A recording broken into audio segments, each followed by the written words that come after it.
So we hope you enjoy the visuals as well as what we're talking about this evening. So we're right into the content, and I wanted to just start out, and I'm going to tell you who I am and introduce Carol, but we're each going to have just a little bit of an opportunity to tell you more about us, because some of you might know Carol, some of you might know me, and you might not know the other person. And so we want to make sure that you have just a little bit of context about our expertise and how we might be able to help you. But first, before we get into us, we want to talk about you and why you're here. Now, Carol and I are both huge fans of the law of attraction. And we think that you were attracted to this class for a reason. We think you're here because it's very likely that you have a powerful message that you would like to share with the world. So Carol and I work with transformational experts, with coaches, with wellness experts, with nutrition experts, with relationship experts, people that really have the opportunity to change the world for the better. So we think that perhaps our style and our way of talking maybe brought you here, but we think that you are here because you have something to say, and that you have something to say to the great world. And so the best way to do that in this day, with how much change is happening in the publishing industry, one of the best ways to do that is with a transformational book. So you might be thinking, oh, I'm not an expert. And we could talk a little bit about that, because you probably know a whole lot more than you think you do, but no one has ever lived your life.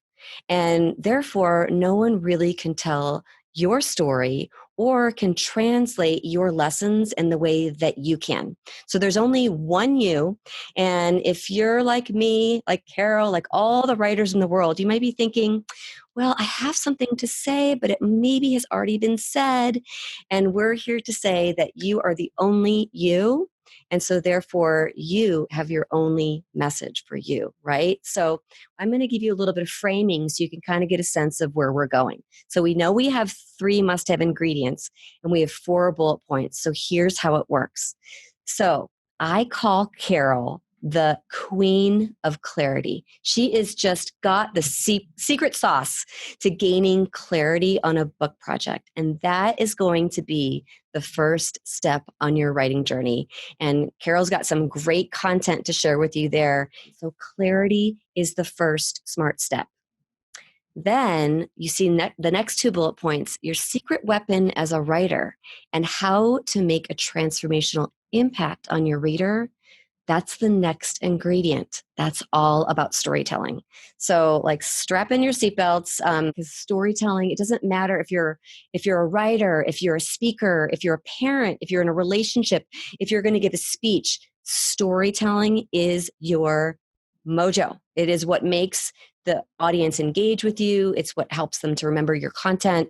It's what helps you to create a connection, especially an emotional connection. So that second ingredient is amazing. So stay tuned for that.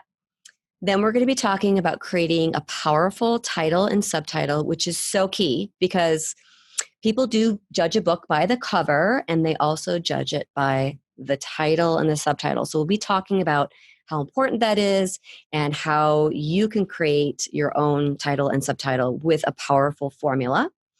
And then we're going to talk about something that we're really excited about. If you're fired up about what we're talking about this evening and you want to work with us more, we do have an opportunity. So that's also part of our time together.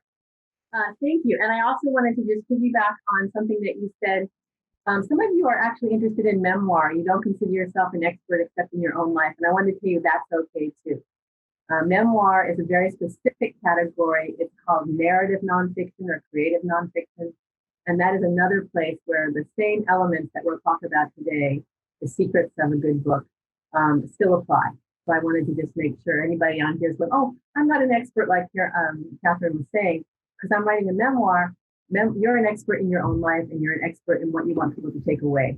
So don't worry if you're not a coach, someone like that. So my name is Carol Kline, and I wrote Chicken Soup for the Soul books in the 90s and early 2000s. And then I graduated to writing self-help books with motivational speakers and transformational leaders. And I had a great career. I love writing. I love the challenge of taking something that was so personal and so embedded in people's psyche and people's, gestalt, their soul, and bringing it out for the benefit of others. And that became really my passion. And in about 2011, I decided with the advent of self-publishing, I really wanted to take more time to work with people who are not motivational speakers and transformational leaders on the world scale, but people in every walk of life who now had the opportunity, to give, because of self-publishing, because of the internet, because of YouTube, because of this sort of worldwide conversation of the internet. We're now able to say our stories, to have publish our own books. But I saw that the quality of those books was not very good. Unfortunately, people were rushing to do their books without taking the time that happened, the time to clarify, the time to get edited, the time to really be thoughtful and clear about what you wanted to write about, and how the editor and the publisher was helping that. And that wasn't happening anymore. So I took a few months and did a mind download on everything I knew about publishing and created a 9-week course. This was many years ago. So not everything in it has aged. And I was very lucky to meet Kathryn. And Kathryn took my work and condensed it, modernized it, put her own spin, because she has an expertise in publishing and marketing as well as writing. I'm more the writer. I don't know that much about marketing, but I know how to take a message, how to get it on paper, virtual paper in this case, and how to best get the book that's in your heart out to the world. So that's me. I love it. And it's such an honor. I can tell you, it's such an honor to work with Carol, because not only is she a total rock star and just has the most incredible resume, but she's also just such a wonderful, loving person. So that's Carol. And I will just give you a little background about me, Kathryn Kemp Guylay. I actually got my MBA back in 1995 and went into management consulting for about 10 years. And I work for all the big acronym companies, I call them the acronym companies. It's like 3M, IBM, GE, AT&T. And I did that for 10 years and had a great time and a very successful career. And what Carol was just talking about as far as some of my strengths, like I am a process expert and I'm an organization expert, and we'll get into sort of the marketing side later, but sort of the whole how does business work and the business of publishing, because publishing is a really, really complex industry. And what I remember in consulting, because we would bounce around from client to client and industry to industry, you had to learn the industry first. That, like, we would never go into a meeting with AT&T without really deeply understanding telecommunications, the jargon, the how things work, the margins, the factors, the forces. And so that's sort of how I came into the publishing industry, was with that background and really wanting to understand what's going on. Like, it is changing like crazy today. In fact, KDP, Kindle Direct Publishing, which is the Amazon digital company, just announced its merger with CreateSpace, which is the paperback division. And I'm watching that because I have a book that's being published right now, and it's sort of in there, and sort of how that's affecting it. So it's important when you're thinking about getting your book published that you really work with you got to get the writing right. That's the absolute key. That's the quality. We are both quality freaks in a good way. Let your freak flag fly. And we are all and we're very big into quality, and we're big into process. And so really arming our students with everything they need to know to be very, very successful. Very important story, though, after my management consulting career. I say after, when I had kids, I couldn't keep up the travel. I couldn't keep up the hours.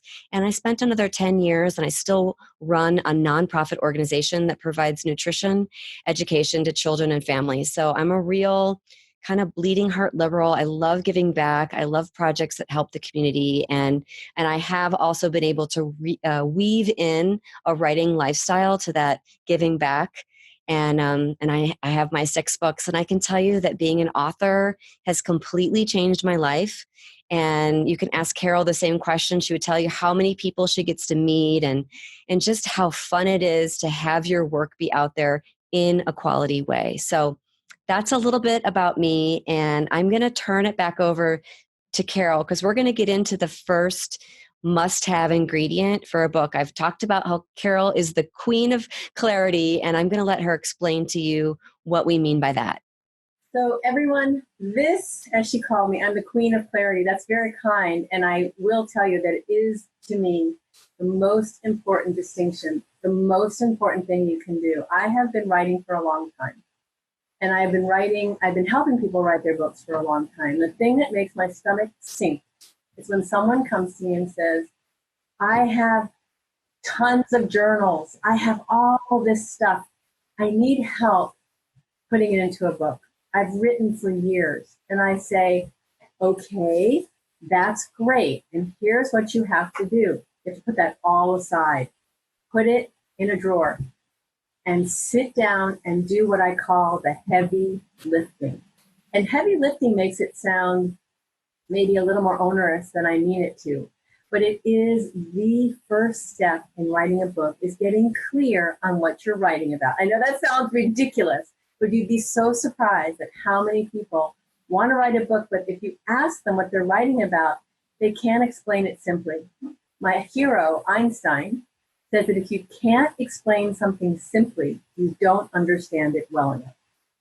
So your first job as a writer, as someone who has something in their heart, in their soul, in their lives they want to share with others, is to get clear about what it is. And I know that sounds a little simplistic, but honestly, it is very powerful to stop and sit back and say, what do I want people to take away? What are the takeaways from my book? And you do a whole new set of writing at this point to get clear. You may brainstorm, you may have a whiteboard, you may sit with a friend, you may, and I always tell people, if you had a week to live, this is one of your most powerful get to the point. If you had a week to live, what would you say to the people that were dearest to you as far as what your legacy is? What do you want people to know that you know that's going to die with you? What do you know? And sometimes I just say, think of a child in your life, a younger child, so it has to be simple, not maybe a toddler, but someone 8 years old or above, 8 to 17, somewhere in that arena, where you would have to explain what it is your book's about, what they want, what you want them to get out of it, in a sort of condensed way. Clarity happens when you have the intention to be clear. So even knowing that you have to be clear is the first step. What am I writing about? I don't know if you've ever tried to write a book report when you haven't read the book, or you tried to write something that's 700 words and you only have 300 words worth of stuff to write, and the rest of it's just sort of fluff and ick. That's how writing is when you're not clear. When you don't know what the pieces are and how they fit together, then it's very difficult to write. But as Kathryn relayed earlier, once you know, and here's the thing, it can change. It doesn't have to be written in stone, but to start your book, to get the ball rolling, requires you to do some, what I call heavy lifting, to sit quietly, to sit by yourself, to do automatic writing. One of my favorite exercises is to go to bed at night, let your subconscious work on this, and say, what is my book about? What is the most important point of my book? And then heavy lifting, lift, like weights lifting. So if someone asks the questions, I say lifting. And go to bed and ask yourself, what is my book about? What are the 3 points that I want to make sure I get across? What is the most important part of my book? And then go to sleep. Don't even think about it. Just insert it mail the letter to your subconscious, go to sleep, and in the morning, when you wake up, either have your computer by your bed or a pad and paper, a paper and a pen, or run, do not walk to your computer and just start writing.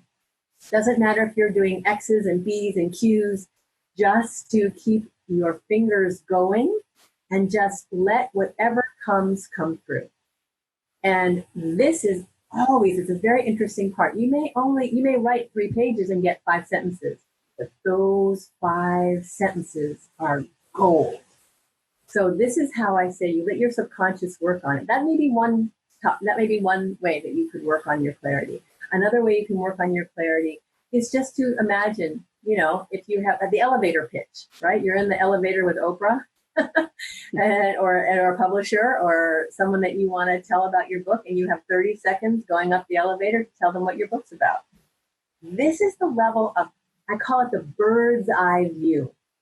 You have to if you're sort of slogging around in all your journals and all this stuff, it's not going to work. You have to come to those journals after the clarity. Not that they were a waste of time.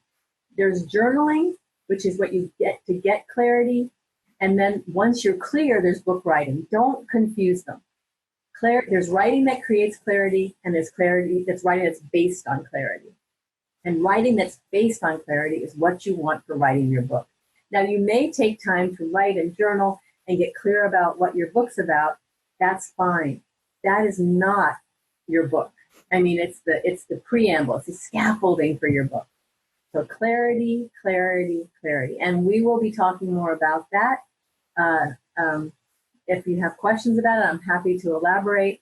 But just know that it is the single biggest distinction.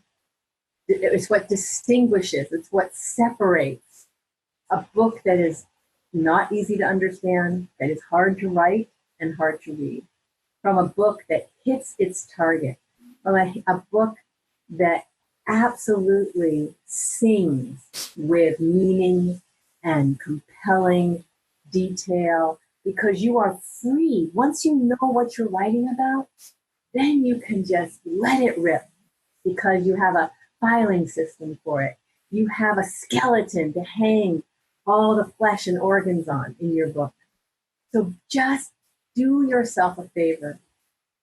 Become clear. Now, you may need a ghostwriter, and that ghostwriter will still need that clarity.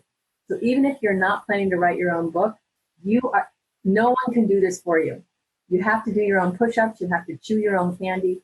This is your work, and it is the most powerful work you'll do as a writer, because it is the synthesis. It is the taking what's deep and hidden and enmeshed in your gestalt and taking it out so that it's understandable for everyone. I had a teacher once, and he said, true art is taking what's inside outside without losing anything, and that requires clarity. So I think I've covered clarity. What do you think? So amazing. I think somewhere along the way, Carol, you got a PhD in psychology, because I think one of your many gifts is being able to bring that subconscious into the writer's own gifts and how we can tap into it, because we all know who's really in charge when it comes to our brain, and it's the subconscious. So powerful. I'm going to move on to the second must-have ingredient of a powerful book. The next section is actually kind of an extension of clarity. Because to write, here's the thing, stories have been around since humans have been around fires when we were cave people. In every culture, there's a storytelling component, because stories velcro the meaning to our subconscious, to our brains, to our minds, to our hearts. You don't have a kid saying, tell me facts, mommy, tell me facts, daddy. They say, tell me a story. Stories go through your intellect into your limbic brain, and they are emotional. They touch your emotions. You want to know what happens. It keeps a person reading your book, because stories are the very deepest level of communication between people in terms of really gifting someone with your experience. And that is what I want to really tell people is sometimes you can have a dry book with, your subject matter isn't very juicy. Okay. Maybe you want to help people. I don't know. I don't want to make a value judgment, but something very factual, you want to maybe write a blog. So you have to, get a page and there's all this other stuff. But if you want to make that book have legs, which means it gets passed from person to person, if you want that book to land for people, and I forgot to say this in my intro about myself, is that I was never a writer as a child. I didn't write until my late 30s. I didn't know I could write. I knew I was a voracious reader. And what happens when you're a reader is that you notice what affects you. If you devour books like air itself, like food itself, then you know that when something moves you or when it doesn't. And so that is a really good basis. When I started, my whole beginning of writing was writing stories for Chicken Soup for the Soul. And Chicken Soup for the Soul stories are meant to have a visceral impact on the person reading. You get your throat may close up because you're so moved. You may have some tears. You may get goosebumps. There's an actual physical response to a story. And I learned how to write those stories, and it was excellent, excellent, excellent way to learn the basics of storytelling. And I came away with that with a very clear understanding that there is a way to write a story that makes it transformational for the person listening, that makes it land. So any subject will benefit from stories. I guarantee that if you want to tell stories about your points, that people will remember them better because they'll be velcroed to their psyche from the story. So again, if you're writing a memoir, then it's an extended story, and there's stories within stories. And we'll talk a little bit in a minute. I'm going to segue into what makes a story work and what makes a story less effective. But definitely be thinking now, if you're writing a book, where you can add a story. I always recommend that you start a book with a story. And that's a very important distinction, because if you start a book with a expository sentence, this, you will learn how to do this, or, something is overrated with an opinion, you're going to have some people agree with you and some people turn you off. But if you start a book with a question, with a conversation, in terms of when you ask a question in the beginning of a book, you're starting a conversation. Have you ever thought, and that all of a sudden the person starts, well, have I? And they're engaged. You want to engage readers. So the immediate way to engage a reader is to have a story that they have to keep turning the page to find out. That will get a person hooked into your book, because honestly, you have your title, your subtitle, and your first page. And people either say, and put it down, and that's the end of it, or they start turning the pages. They're engaged. So storytelling is your secret weapon. It will make any subject more palatable, more interesting. It will help people stay engaged with you long enough for you to start giving them content. And stories are the most human of communication, telling stories. So how do you make stories good? This is the second point. And I'm going to tell you that I read thousands of stories in my Chicken Soup for the Soul career. I read literally, so many stories. And I could tell fairly quickly if it was going to be a good story or not there was this rhythm of this happened, this happened, this happened, this happened. And I would say, something's missing here. And I didn't even know it was missing at first, but I didn't know enough about writing. And as the years went by, I would say, we got a reporter here and not a storyteller. We got someone just reporting. This happened, and this happened, and this happened. There was nothing engaging. I mean, there was nothing to enroll, to draw in the reader. It was just a list almost of what happened. So imagine that versus recreating the experience for your reader. And that is why good stories are grounded in physical reality. So, for instance, imagine your story being a movie. And if your story is just someone sitting up there and saying, and I did this, and then I did that, it's just a talking head, that's not going to really engage anybody.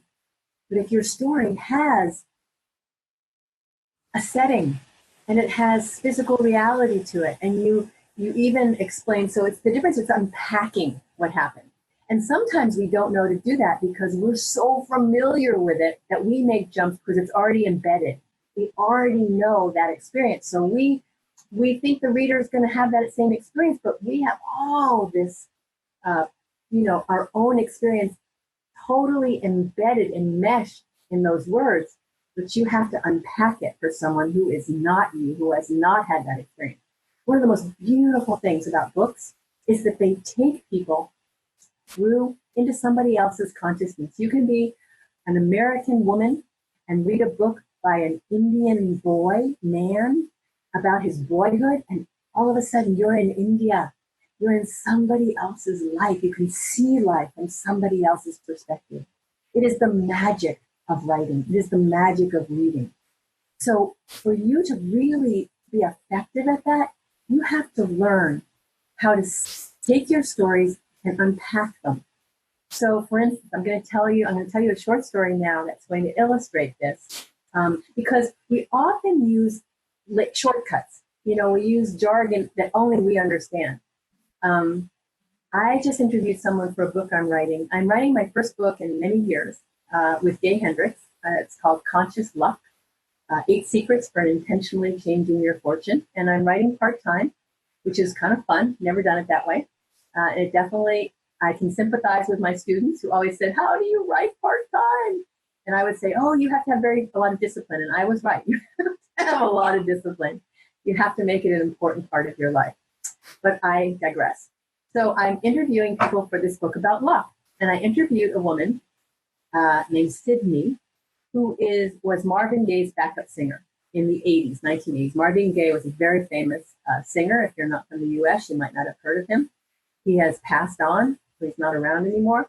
But he is an amazing man. And she started being his backup singer, and it led to a 30-plus year career with some of the biggest stars and writing her own songs. And she's an amazing woman.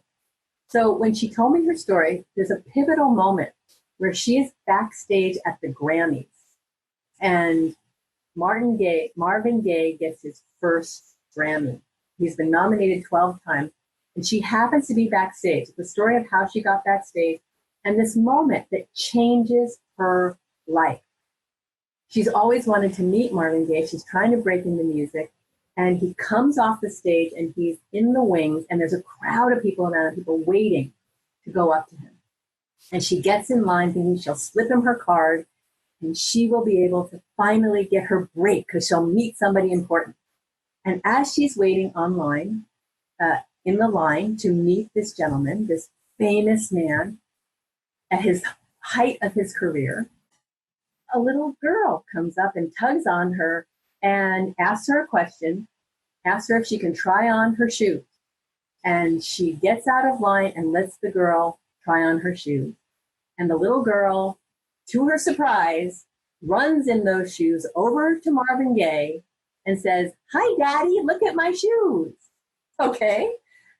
It was Marvin Gaye's daughter, and she was able to meet Marvin Gaye through this. Now, she had to step out of a long line of people and talk to this little girl. She didn't know it was Marvin Gaye's daughter. So I just told you the story, and it's a very interesting story, but it's so much richer when you add the physical reality. She talks about looking at the people, patting his back. So you can see it, you can feel it, you can hear it. She talks about her emotions. And this little girl comes up and pulls on her shirt and says, "I like your shoes. Can I try them on?" And she struggles with herself. She looks at the little girl, she looks at Marvin Gaye, she looks at the little girl, she looks at Marvin Gaye. This happens in a second.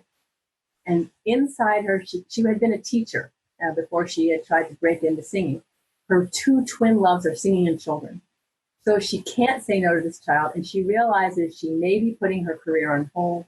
She's giving up her space in the line. Who knows how long he's going to be there? And she turns and she steps out of line, and she has this beautiful interaction with this child. And the child puts on the shoes, and it's just beaming up at her, and she's just, loving being with this child. And then the child runs to Marvin Gaye, and she talks about her eyes nearly fell out of her head. She was so surprised. The little girl runs over, Daddy, Daddy, look at my shoes. He says, honey, where'd you get those shoes? And the dialogue, we've created a dialogue. He walks over and he says, hi, my name's Marvin. My daughter's very taken with your shoes. Thank you so much. Would you like to come to the after party with us? And she's like, would I? And she becomes part of the Marvin Gaye entourage. And that leads to her auditioning and becoming a backup singer on his next tour.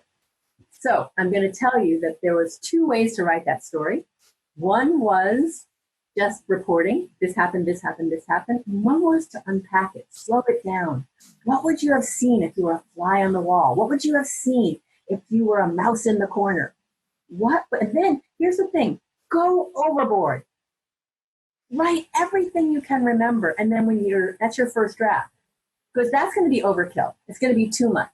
But there may be gold in those details that your editor and maybe even you might be too close to it, will help you pull out.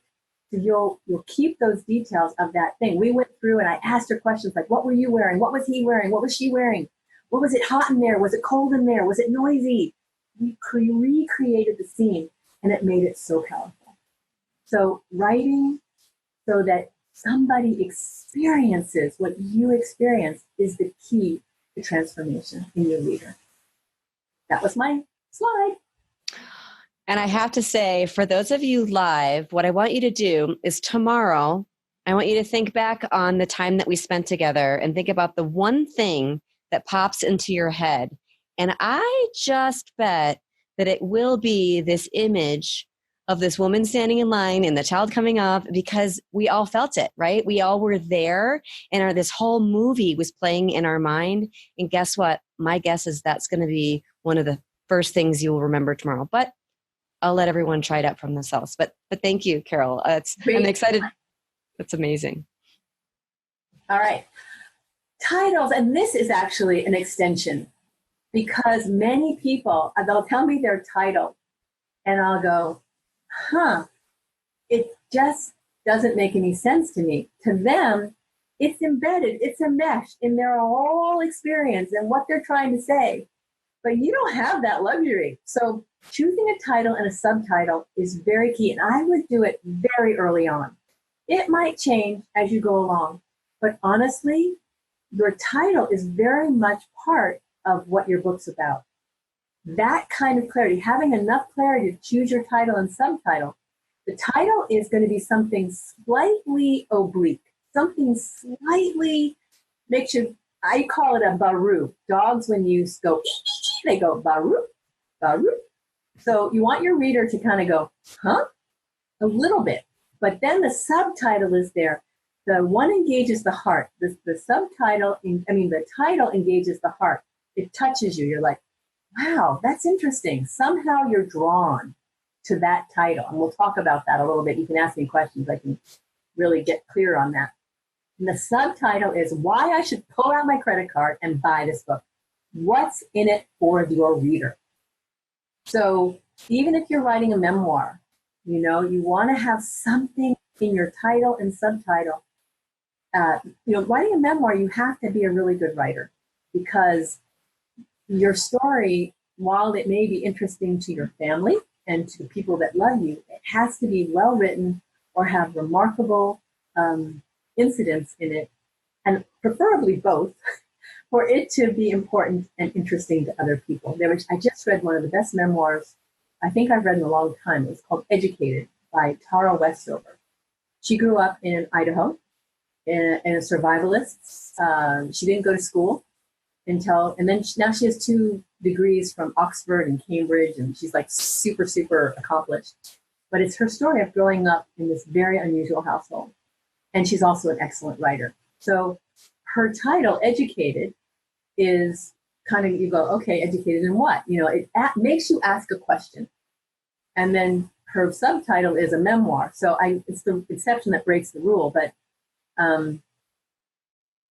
it's one of those times where you definitely get what I'm talking about with the title. Memoirs are trickier. Let's talk about self-help. So your title should be something that will draw attention to it, because here's the thing. When you used to go to a bookstore, there were rows of books.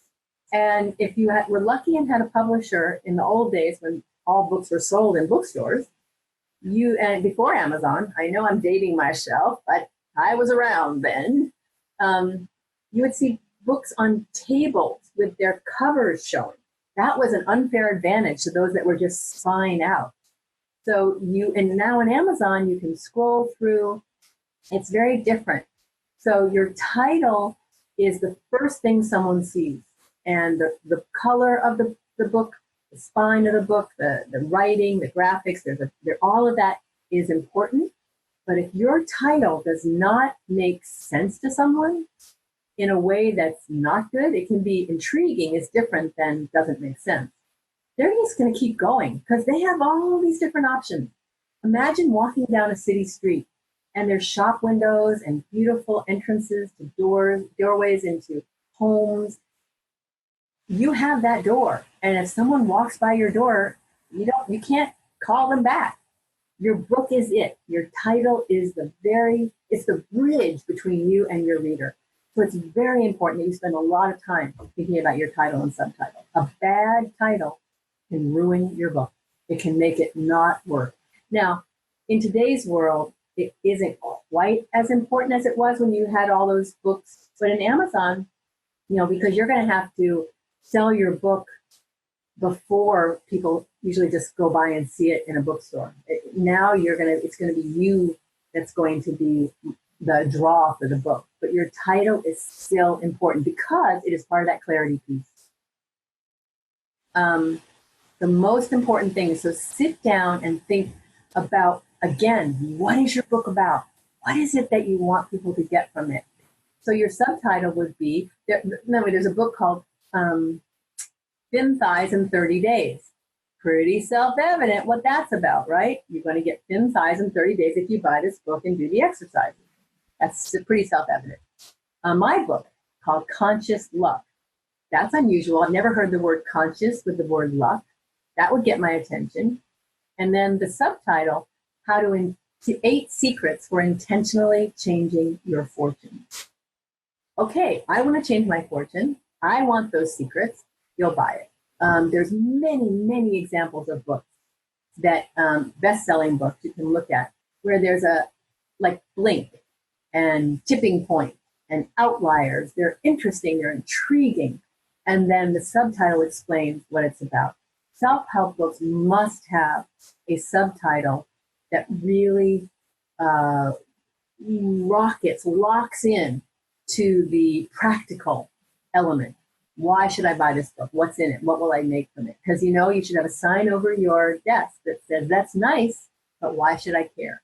Your reader doesn't know you. You may never meet this person, only through your book. And so your title and your subtitle must combine to be a 1-2 punch. 1, get their attention. 2, what's in it for them. Okay, that's it. I love it. And I wanted to tell you about this because people are always coming to Carol and they're always coming to me and they're saying, help me with my book project. And so most of the time with Carol, it's huge investments, ghostwriting and just heavy duty, long-term projects. And with me, it's a lot of individual coaching, which can add up. And so Carol and I got together and she has so much content that she talked about with her transformational bestseller course. And then I brought in my process management and my publishing expertise. And we have a course, it's called Make Publishing Fun, Get Your Transformational Book Done. The course will give you this crystal clear clarity that will save you so much time. I almost want to say blood, sweat, and tears, because that's how it feels when you're writing a book without clarity. when somebody asks you, what's your book about? And you go, blah, blah, blah, blah. And that happened to me. That's why I'm so able to imitate it. That is not a good feeling, and it's not fun. And so this clarity piece, being crystal, the elevator speech. Yes, I'm here with Oprah, and I'm going to tell her about my book, and it's going to be so smooth. That's all part of the transformation. And we've worked with students through this beta testing that we did of this course, and it was so great to watch them get crystal clear. And that means knowing your target market, the message that you're giving to your market, how you're going to help them. And again, I alluded to this earlier, but really owning your authority as a messenger. And yes, that means for memoirs as well. And, Carol, you've got so many examples. I've read so many memoirs since I've known you, and they're all just so fun to read. And there is a way to write a memoir that will also engage readers that have never met you, that maybe don't even know who you are before they start the book, but will also change their life. And I will tell you that Carol is an absolute expert in this. You'll feel more competent in and committed to your transformational book project. Sometimes it's just saying, I'm going to do this, I'm going to sign up, and all of a sudden magic starts to happen. I love that you're writing a book now about conscious luck. I can't wait to get my hands on it, and I'm a big fan of Gay Hendricks. But there is something about taking that first step and really getting committed. And Carol and I have put together a steering toward commitment 30-day journal that's part of this course. And we just have seen our students make so much progress just getting past being stuck. Sometimes that can feel so great. And so we talked about storytelling, but there's a lot to storytelling. And I alluded to how it can help you in relationships and in speeches. And I was asked to speak at a leadership conference. And I went up to the person that had been my sponsor as a speaker. And I said, how did I do afterwards? And she said, Kathryn, you made me cry twice. So I took a lot of what I learned from working with Carol and storytelling, and I put that into my speech. And what she was saying by, Kathryn, you made me cry twice, was you moved me. I will remember your speech forever. The stories you told were incredible and meaningful. They were the Velcro on the brain that Carol was talking about. So you'll learn that. And what's so important, I believe, is you'll learn to find your own voice. Because I was saying that we all have our own unique experiences. We're all our unique people, our individual personalities. We all have a voice. And you might be a really funny writer, or you might be a really serious writer, or you might be something totally different. And that's wonderful.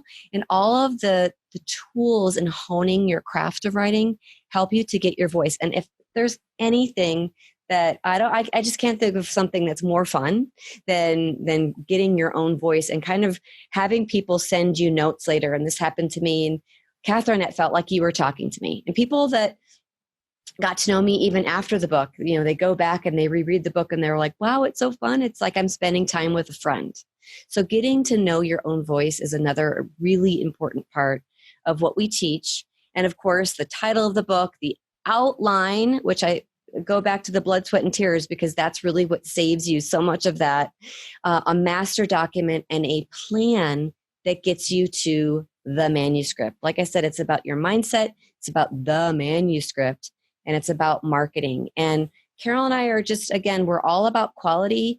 You can see a lot online today about get your book done in a weekend, get your book done in an overnight trip. I mean, that's possible. We believe it is possible, but we're about quality. A book is something that can leave a legacy for you. It's something that represents you. And we just feel that it's so important to always keep quality in mind. And that's really what this course is all about. And I want to just tell you how it's set up. There are 4 modules, so it's kind of broken across the 4 weeks. So you can do module 1, module 2 in the second week, and then the third week with module 3, and the final week is module 4. And it's set up in a way where the first week is a little bit more light. It's more like a Stephen Covey begin with the end in mind. It kind of allows you to put all the dates in your calendar to start on your journal. There's a sample proposal, and we always suggest, even if you're self-publishing a book, that you do write a proposal, because the proposal is the discipline that you would be doing for a publisher that says, this is what, this is how I pass the so what test, as Carol mentioned before. And this is how the book is actually going to sell, because it's really fun to write a book, but it's even more fun to get sales for a great book. So the proposal is a really key part of module 1. And then we spend a whole week on clarity. That's so important. We can't emphasize it enough. The tools to hone your craft, that's the quality that we really focus a whole week on that. And then finally, that 4th week is about, how do I get to the manuscript? How do I take an outline and put it into or put it into a master document and really get to the home stretch, which is your manuscript, before you go on to the publishing phase, which I will get to in a minute. But all of these modules include videos, worksheets, exercises, the journal. If you listen to my podcast, I have a podcast called Positive Unpublishing.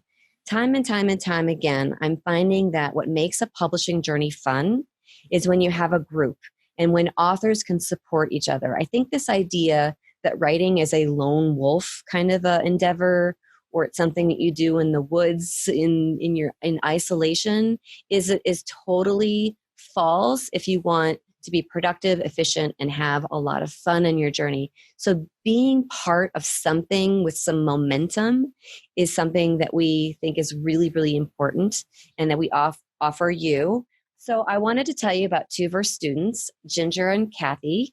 And for those of you, I know sometimes I listen on my phone to Zoom or to a replay. So I'm just going to read this. I don't normally read, but it's really important to hear what the transformation is for the students in this course. So Ginger says, Carol Kline and Kathryn Kemp Guylay created an easy-to-follow, bite-sized course for any aspiring author to begin their transformational author journey. The exercises helped me to gain clarity for my outline and create the stories and all the steps to get my book done. The bonuses are also helpful too. I feel so grateful to have such experienced teachers to guide me on the writing journey. And so the bonuses that Ginger is referring to is we throw in 26 interviews with the Make Publishing Fun Summit. It takes you through plan, prepare, publish, promote, and one other P. There's 5 Ps, and there's 26 interviews in the whole package. And it just gives you this fabulous, if you're out hiking or walking or even washing the dishes, you can listen to these interviews and they really support you.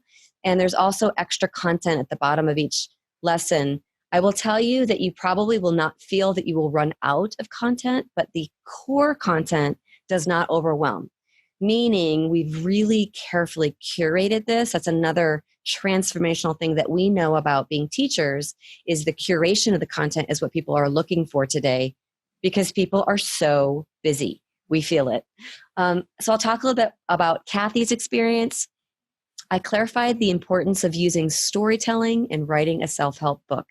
I also learned a lot about titles, subtitles, and the components of the book that I want to include. But most importantly, I learned more about the power of story and ways to amp up stories to make them more catching to readers. I'm really enjoying this. I love hearing how you talk about it. I just want to let people know that we are staying on after this to answer your questions. So if you have questions, we are going to leave time to do interactive questions. I saw some chat questions. So I just wanted to make sure you understood that. Thank you. Continue, Kathryn. We have another minute or 2 minutes of this beautiful publishing, which is Kathryn's fabulous super Spidey powers. Spider-Man's or Wonder Woman. I'm all into Wonder Woman these days.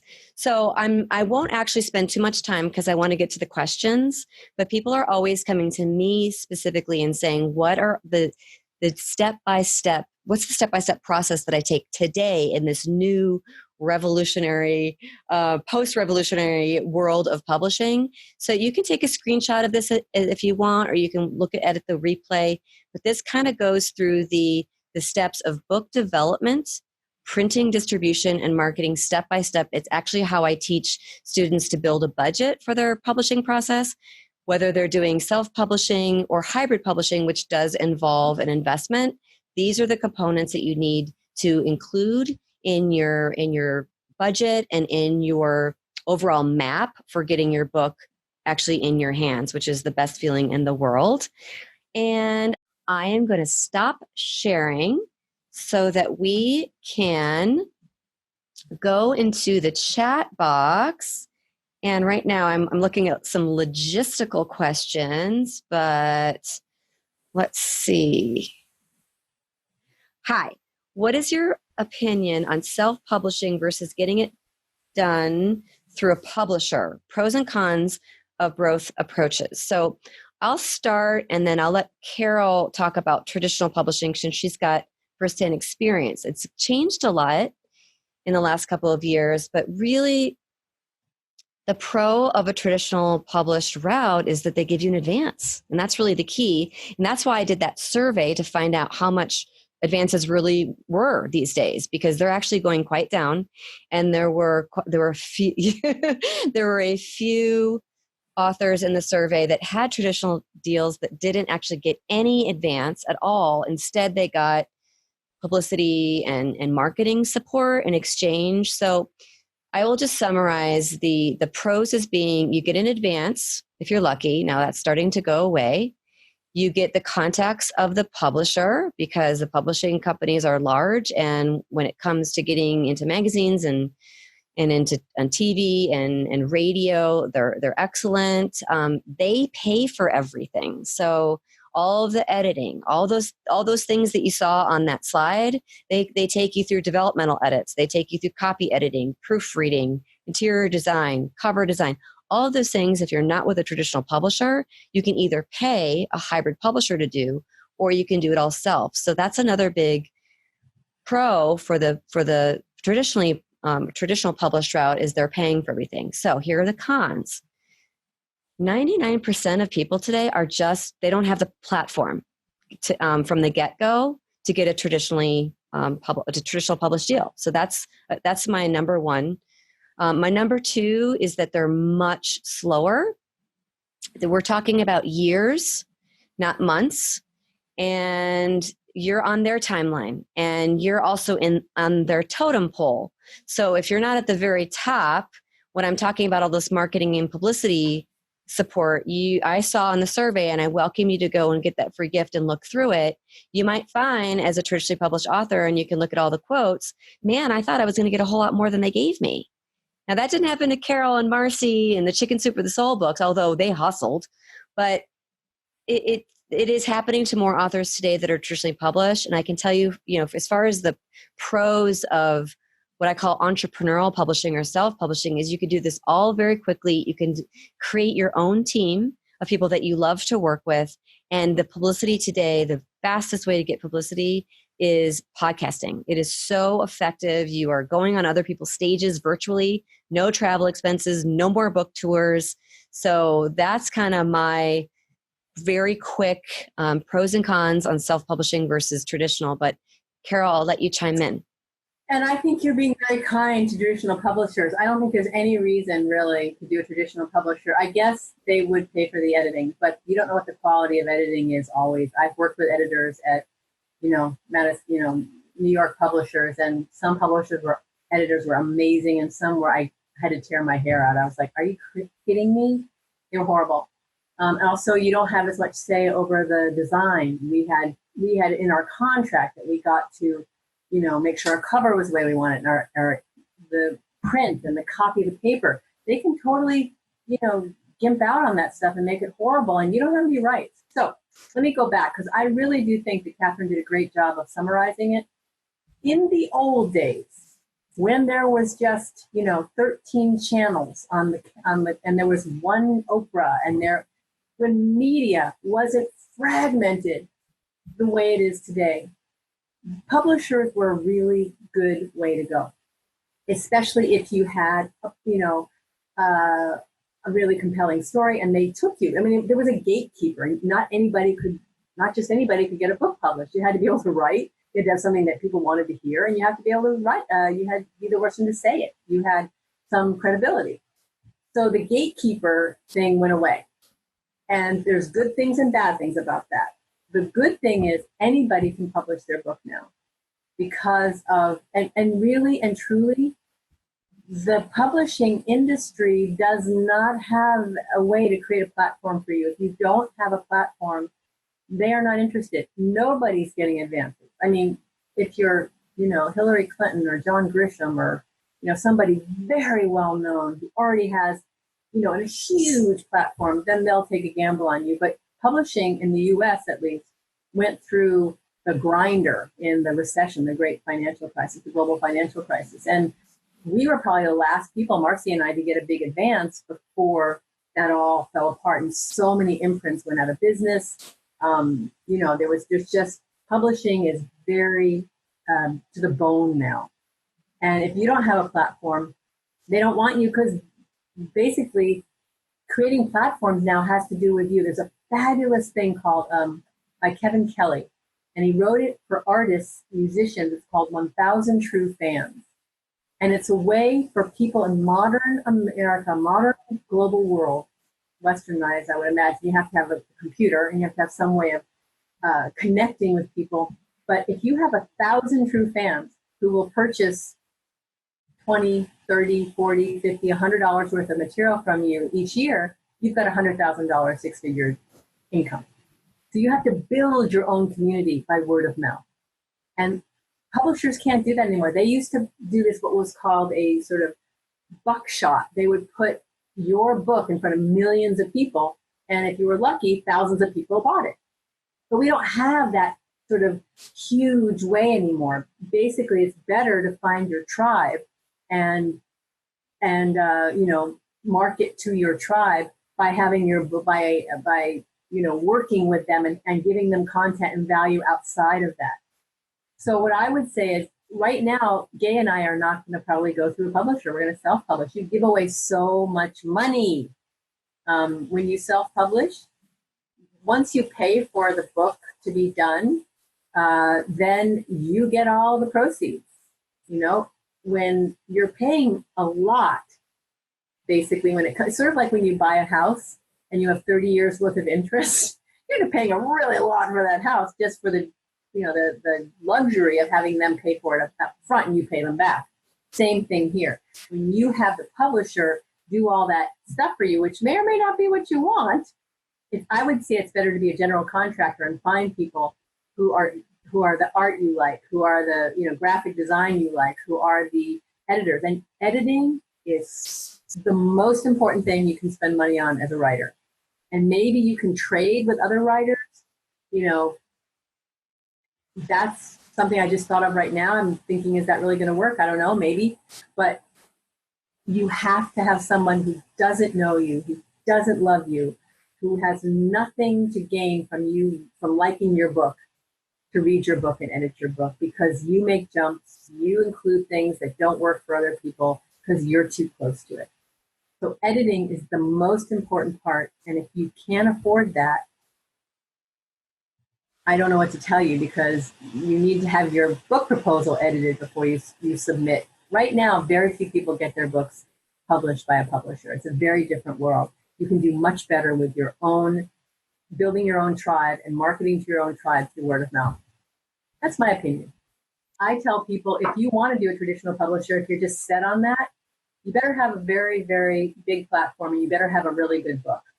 That's fine. If you have that, awesome.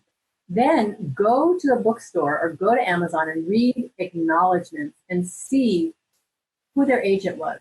Because you don't go to publishers without agents anymore. Agents are the bridge. So, find out who their editor is, who their agent is. They're going to acknowledge them. And that's going to help you possibly to contact that person and see if your book's sort of in the same genre or you feel that this would be a good match. Then we have an exercise in our course called the Bookstore Exercise. And now it's the Amazon exercise too. That's very helpful in sort of figuring out what to do next for your book if you want traditional publishing. And I have to say, one of my favorite examples, and this actually is fiction, because there was a question about the 1-2 punch title and subtitle. Can those apply to fictional books? Well, I have to say, one of my favorite stories that Carol was just talking about, where if you write a great book, you have all the right elements, then a publisher comes to you. Well, that happened with The Martian, and look what it's gone on to become a motion picture. So come on, folks, let's get the next Martian out there.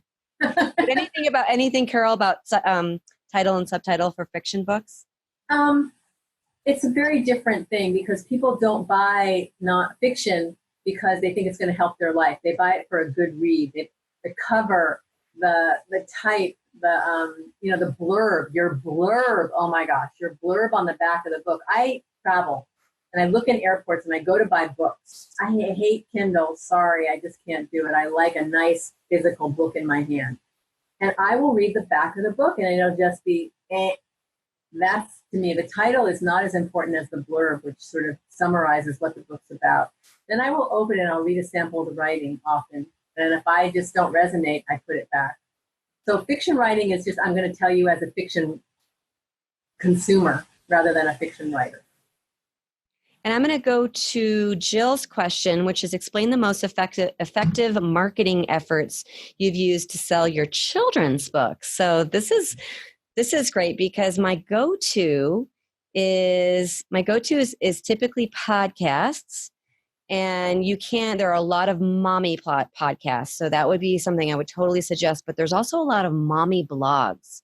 So when I published my children's books, I had a multi-pronged strategy, and you really do. In fact, Carol works with Jack Canfield. Jack Canfield has this whole idea that when you're marketing your book, you need to be doing 5 things every day.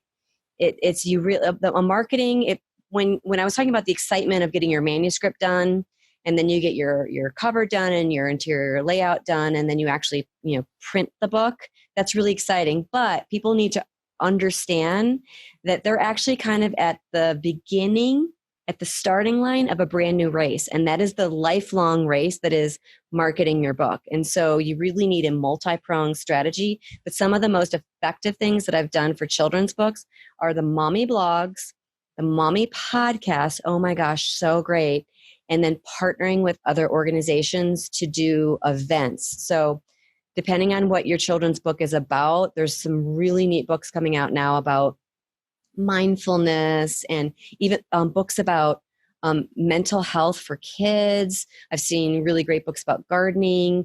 My books are about nutrition. Immediately, what you want to go to is where do those readers, the kids and their parents, gather? And a lot of times there are, because kids are, I have kids, and kids are crazy. There's so much to do. You need organizing bodies to handle all those little bodies. And so what I would do is I would reach out to other organizations that were already, like Boys and Girls Clubs.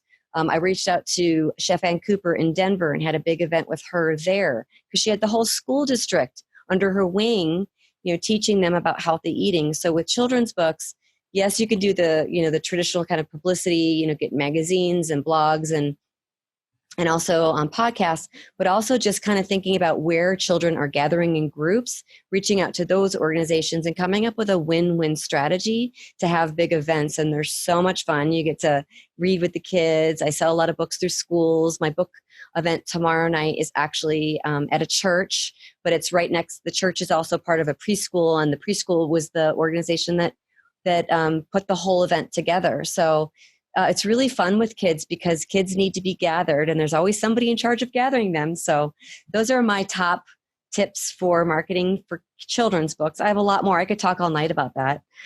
Who's the right person to help select the title? Does the editor do that too? No, you are the person that comes up with the title ideas, and then your editor can help, or your focus group can help, or your writers group can help, or if you are working with us, we can help.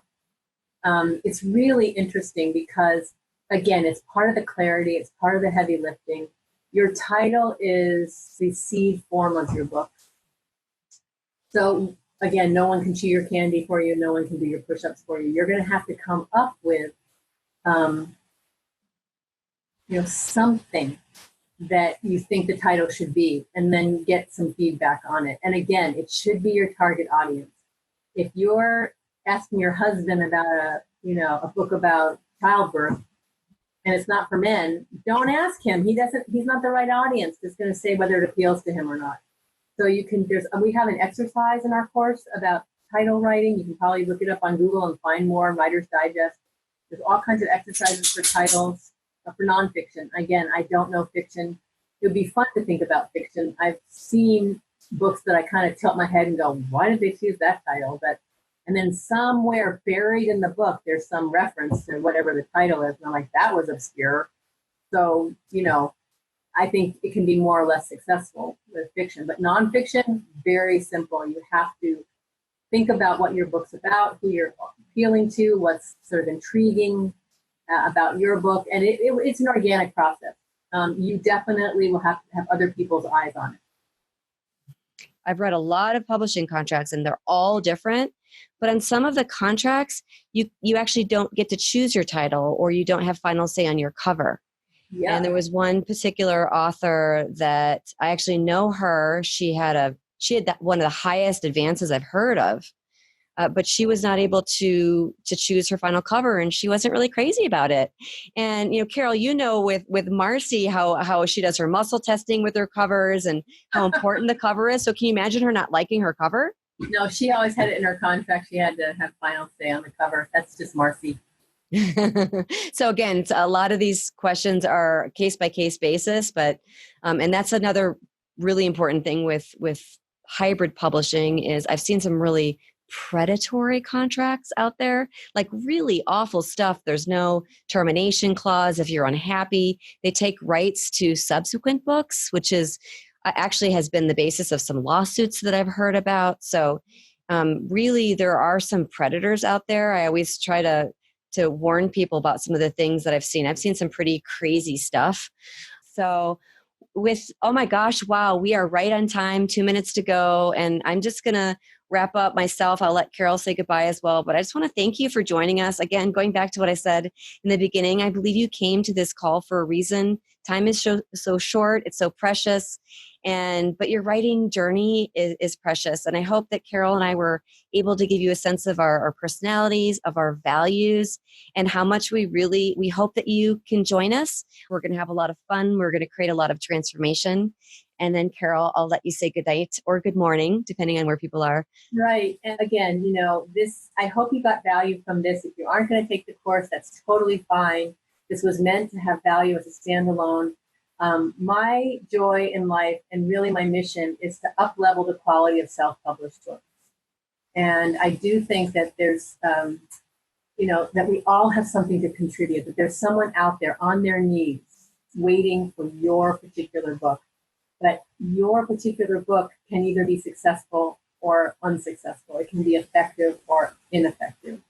And I really think that just taking the time to get clear, to do some of these things, to bring your very personal, very embedded, enmeshed gestalt experience in a way that can land for other people where it's meaningful is the most important part of writing a book. And it's the most self-development part. Writing a book is a personal development program. You will own what you have to say. You will become very much clearer about your own growth. Even acknowledging your own growth is so important to being a more self-actualized person. So thank you for taking the time. It's 7:00 my time. Aloha, adios, and thank you. Love and light to everyone. Thank you so much. Bye. So how to sign up for this course? I'm going to give you 2 ways. You can go to Teachable directly. That URL is makeeverythingfun.teachable.com/p/get-your-transformational-book-done. And you can save 50% on the course by using the code SAVE50. I'm going to give you a shorter URL because I know that Teachable one is long, and that is makeeverythingfun.com/courses. And just scroll down to the Make Publishing Fun, Get Your Transformational Book Done course. Hope to see you there.